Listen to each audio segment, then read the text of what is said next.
कोई 2 महीने की कानूनी लड़ाई के बाद आखिर वोटबंदी की साजिश पे एक बहुत बड़ा विराम लगा है।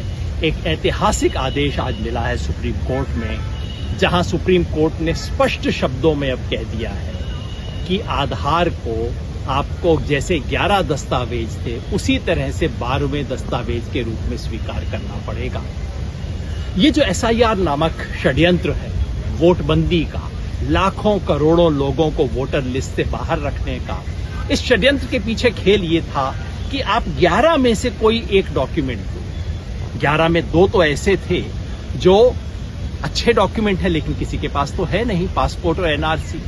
बाकी ये पीले दस्तावेज थे जो एविडेंशियरी वैल्यू तो है लेकिन बिहार में ज्यादातर लोगों के पास है नहीं। लेकिन दूसरे कुछ ऐसे डॉक्यूमेंट थे जो कि चुनाव आयोग खुद हमेशा स्वीकार करता रहा था, चाहे वो एपिक हो, आधार हो, पैन कार्ड हो, ड्राइविंग लाइसेंस हो।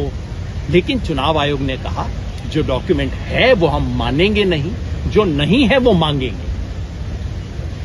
सुप्रीम कोर्ट ने चुनाव आयोग को सुझाव दिया कि आधार मान लीजिए।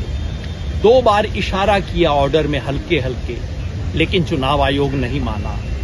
और जो लोग आधार स्वीकार कर रहे थे BLO, उनको शो कॉज नोटिस दिया चुनाव आयोग ने। आज जब ये सारी बातें सुप्रीम कोर्ट के संज्ञान में आई तो कोर्ट ने स्पष्ट रूप से आदेश दिया है कि अब इशारे से काम नहीं चलेगा, आधार को 12वें दस्तावेज के रूप में स्वीकार करना होगा, इसको पब्लिक के सामने ले जाना होगा।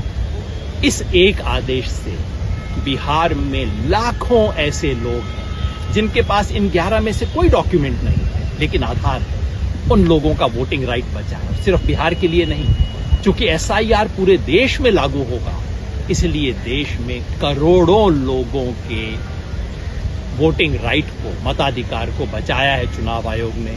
इस देश के संविधान की रक्षा करने की अंतिम जिम्मेवारी इस बिल्डिंग की है और आज सुप्रीम कोर्ट ने अपनी उस जिम्मेवारी का मान किया। धन्यवाद।